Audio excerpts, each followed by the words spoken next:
So now we are back with the fifth part of this chapter. अगर आप लोगों ने हमारा ऐप डाउनलोड नहीं करा तो जरूर ऐप डाउनलोड करने की कोशिश करिए। चैप्टर इतना बड़ा है ना कि 1991 तक हम लोग सफर करते करते आगे। क्रांति की शुरुआत राजा के अपॉइंटमेंट से हुई थी और राजा 1774 के अंदर लुई 16 राजा बनता है। राजा बनते ही कहानी बिगड़ती है और पूरे फ्रांस के अंदर पॉलिटिकल, उसके बाद इकोनॉमिक और सोशल कॉज की वजह से 1789 के अंदर राजा की बारात निकाल दी जाती है और राजा को 1794 में उसके महल में अटैक करके उसको पूरी तरीके से, उस टाइम पे राजा मिल जाता तो उस टाइम पे खत्म हो जाता। लेकिन राजा ने बड़ी समझदारी दिखाई और 1791 के अंदर जैसे ही नेशनल असेंबली रूल्स बनाती है राजा को उसको एक्सेप्ट कर लेता है। लेकिन जैसे ही राजा एक्सेप्ट करता है राजा को समझ में नहीं आ रहा है कि यार मेरी मोनार्की सिस्टम चल रही है, देश में डेमोक्रेसी चल रही है।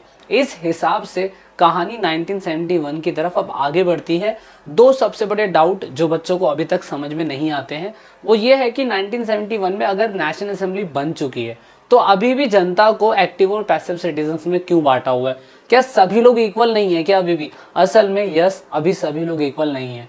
दूसरा सबसे बड़ा रीजन, यहाँ पे राजा ने जब नेशनल असेंबली को एक्सेप्ट कर लिया है तो राजा अब साइड हटके पूरी तरीके से इस चीज को एक्सेप्ट क्यों नहीं कर रहा है और नेशनल असेंबली सही तरीके से रूल्स क्यों नहीं बना पा रही है? तो ऐसे डाउट 1971 में थे, इसीलिए क्रांति इतनी लंबी चलती रही कि चलती रही। और क्लास 9th के अंदर इसलिए फ्रेंच रेवोल्यूशन को इतना ज्यादा दिखा रखा है, समझ रहे हैं? तो आगे बढ़ने की कोशिश करते हैं। From abolish monarchy to become the republic, the region of terror and the directory rule of the French, ये 3.1, 3.2 और 3 के टॉपिक है। इसको मैं थोड़ा डिटेल में समझाने की कोशिश करूंगा। रेवोल्यूशनरी वॉर, देखो राजा ने एक्सेप्ट कर लिया कि भैया 1791 के अंदर जो नेशनल असेंबली बनी है बहुत अच्छी है, लुईस एक्सेप्ट कर लेता है। लेकिन लुई 16 ना सीक्रेटली कॉन्स्टिट्यूशन को एक्सेप्ट तो करता है, लेकिन वो कहीं ना कहीं वो पूरी तरीके से सीक्रेट नेगोशिएशन करता है। किन लोगों के साथ? सीक्रेट, यानी कि वो पूरी तरीके से पर्शिया, क्योंकि भैया वो आसपास की कंट्री है पर्शिया, ये रहा देखो पर्शिया और ऑस्ट्रिया, जहां पे उसकी मैडम, उसकी मीन्स घरवाली जिसको बोलते हैं, उसकी आर्मी से सीक्रेटली बात कर ली और ये कहा कि भैया आप लोग हमारी कंट्री के ऊपर अटैक कर देना। क्यों? राजा ने जब फ्रेंच में डेमोक्रेसी को एक्सेप्ट कर लिया तो राजा से कर क्यों रहा है? भैया किसी बच्चे के हाथ से खिलौना छीनोगे तो वो खिलौने को इतनी आसानी से जाने तो देगा नहीं, वो पूरी तरीके से कोशिश करेगा कि खिलौने को बहुत मजबूती से पकड़ के रखे। और यहाँ तो फ्रांस की सत्ता की बात हो रही है, तो राजा इस चीज को आसानी से जाने नहीं दे सकता। इसीलिए they planned to send troops to put down the event that had been taking place since the summer of 1789।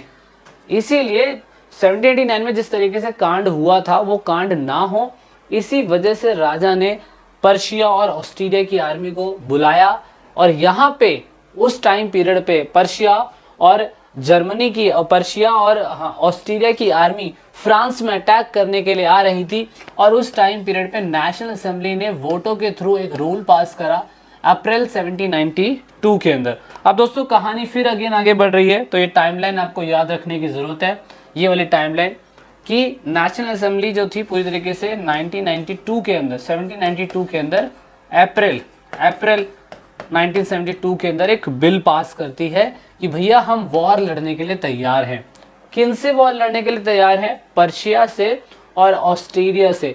Even ये वॉर राजा के खिलाफ भी होगा, क्योंकि राजा ही तो इनविटेशन दे रहा है ना, इसीलिए यहाँ पर इनके खिलाफ वॉर चालू हो जाती है।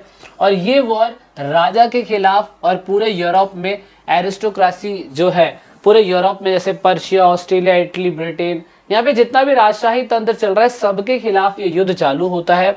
इस युद्ध को बहुत अच्छा बनाने के लिए एक पैट्रियोटिक सॉन्ग बनाया जाता है, मार्शले करके इसका नाम है। कमेंट करके मुझे बताना कि मार्शले लिखी किसने थी ये पोयम। जैसे हमारे इंडिया के अंदर रविन्द्रनाथ टैगोर ने जनगण मन लिखा था, ऐसे ही मार्शले जो था उस समय का नेशनल एंथम, जो फ्रांस का आज भी है, वो उस टाइम पीरियड पे क्या कहते हैं बनाया गया था। नेशनल एंथम फ्रांस के इसको आज भी माना जाता है। जिस समय आर्मी पर्शिया और ऑस्ट्रेलिया की आर्मी से लड़ने के लिए निकल गई थी, उस समय ये गाना गाते हुए निकले थे ये लोग। इस तरीके से उस टाइम पीरियड पे आप कह सकते हो 1792 के अंदर वॉर स्टार्ट हो गया। और उसी टाइम पीरियड पे एक नए रेवोल्यूशनरी आइडिया का जन्म हुआ। क्या जन्म हुआ दोस्तों? अगर आपको पता हो, जिस समय उनके हस्बैंड्स, बच्चे और थोड़े से 25 प्लस लोग वॉर के अंदर बिजी थे, तो कंट्री के अंदर, फ्रांस के अंदर वुमेन्स ने अपने बच्चों को पालने के लिए, देख रेख के लिए, रोजी रोटी कमाने के लिए वो पूरी तरीके से नॉर्मल फ्रांस में उतर गई काम धंधे के लिए। और जो 1791 में जो नेशनल असेंबली बनी थी, उसने अभी भी गरीब और अमीरों के बीच में जो गैप था उसे फिल नहीं करा। क्यों? अगर आप देखो तो उस समय नेशनल असेंबली के अंदर ज़्यादातर लोग अमीर लोग ही तो पाए जाते थे, और यही अमीर लोग जो थे पूरी तरीके से क्या कर रहे थे, यही अमीर लोग पूरी तरीके से नेशनल असेंबली को चला रहे थे। और जबकि नेशनल असेंबली के अंदर पैसिव सिटीजन्स जो 25 साल से कम हैं, वुमेन हैं, महिलाएं हैं, और ऊपर क्या कहते हैं, ओल्ड पीपल हैं जो टैक्स नहीं पे करते, वो तो पार्टिसिपेट ही नहीं कर रहे हैं ना। इस तरीके से नेशनल असेंबली के अंदर भी कुछ ना कुछ खामियां थी। लेकिन उस टाइम पीरियड पे, जिस टाइम पीरियड पे पूरा देश वॉर के अंदर बिजी था 1972 के अंदर, उस समय पॉलिटिकल क्लब जो होते थे वो रैली निकालते थे, और वही पॉलिटिकल क्लब जो होते थे गवर्नमेंट पॉलिसीज को जनता के सामने प्रेजेंट करते थे। और दोस्तों, उनमें से ही सभी गवर्नमेंट पॉलिसीज में से एक कॉन्वेंट था जिसको हम जैकोबिन के नाम से जानते हैं, सेंट जैकोबिन नाम था। कॉन्वेंट मीन्स एक चर्च था, वो चर्च जैकोबिन चलाते थे, और वही चर्च जो था जनता की पॉलिसीज को लेके जाते थे, सरकार की पॉलिसीज को जनता के पास लेके जाते थे। सरकार तो किंग जो है वैसे ही देश के खिलाफ है, और देश में जो नेशनल असेंबली बनी थी उनकी आर्मी वॉर के अंदर बिजी है, तो जनता के वेलफेयर के लिए कोई तो काम करेगा ना। तो यहाँ पे जैकोबिन क्लब जो था उस टाइम पीरियड पे जनता के लिए काम करता था, और मैक्सिमिलियन रॉबेस्पियर जो थे समाज के अंदर समृद्ध वर्ग में से आते थे, लेकिन ये थे पूरा क्लास में ही।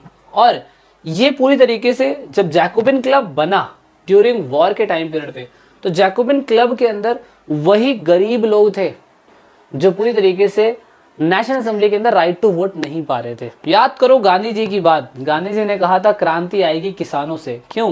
किसान ही सबसे ज्यादा है। गांधी जी ने अपना आउटलुक पूरी तरीके से किसान की तरह कर दिया। क्यों? उनको पता था कि जब हम इनके जैसे लोगों की तरह दिखेंगे जब तो ये लोग हमारी बात सुनेंगे। इस हिसाब से मैक्सिमिलियन रॉबेस्पियर ने जो जैकोबिन क्लब बनाया, उसमें शॉपकीपर, आर्टिशंस, शू मेकर्स, पेस्ट्री कुक करने वाले, घड़ी बनाने वाले, पेंटर, सर्वेंट, डेली वेजेस के काम करने वाले लोग जैकोबिन क्लब के अंदर थे। और इनकी अपनी खुद की एक तरीके से मैं कह सकता हूँ ड्रेसिंग सेंस था, और इनकी खुद की एक आर्मी थी जो छोटे लेवल पे ही भले से फ्रांस में काम करती थी, पर वो थी। और यहाँ पर सेंट क्लूज लिखा हुआ है। ये ज़्यादातर रेड कैप, सिंबॉलिक लिबर्टी ये पहना करते थे, और ये इस तरीके की उनकी ड्रेस थी। अब मैं ये कहने की कोशिश ये कर रहा हूँ कि जहाँ फ्रांस वॉर के अंदर बिजी है, वहाँ जैकोबिन क्लब यानी कि सेंट जैकोबिन के लोग जो है अपनी एक आर्मी बना रहे हैं और जनता के वेलफेयर के लिए काम कर रहे हैं। और ये उन्हीं लोगों के लिए काम कर रहे हैं जो पूरी तरीके से नेशनल असेंबली के अंदर राइट टू वोट नहीं पा रहे थे। ठीक है, इसी वजह से क्या हुआ, फ्रांस में नई तरीके से रिपब्लिक आया। क्या करा गया उसी टाइम पीरियड पे, 10 अगस्त 1792 के अंदर उसी जैकोबिन क्लब ने क्या करा, प्लेस ऑफ टुलिशिया, टुलिशियस लिखा हुआ है, टुलिशियस हिंदी में भी शायद टुलिरिज लिखा हुआ है, उस महल पे धावा बोल दिया, राजा के पहरेदारों को मार दिया, राजा को खुद को बंधक बना लिया, और बाद में उन्हीं को विधानसभा के लोगों ने कैद कर लिया। अब जो मैक्सिमिलियन रॉबेस्पियर ने काम कर दिया ना कि राजा को बंधक बना लिया, तो उससे जनता के सामने एक ये छवि आई कि जैकोबिन क्लब जो है जनता के लिए अच्छे काम भी कर रहा है, और जो देश में गलत काम कर रहा है, देश के लिए गलत काम कर रहा है, उसके लिए इन्होंने आवाज उठाई।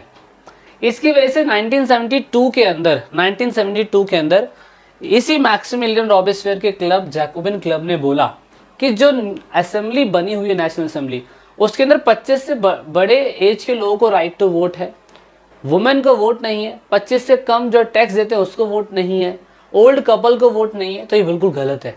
इसलिए पहली बार इतिहास के अंदर ये हुआ कि 10 अगस्त 1972 की इस क्रांति के बाद पूरे फ्रांस में 21 साल की उम्र कर दी गई, और बोला गया कि जितने भी लोग हैं, चाहे वो अमीर हो गरीब हो, वो पूरी तरीके से इलेक्शन जो है उसमें वोट डाल सकते हैं।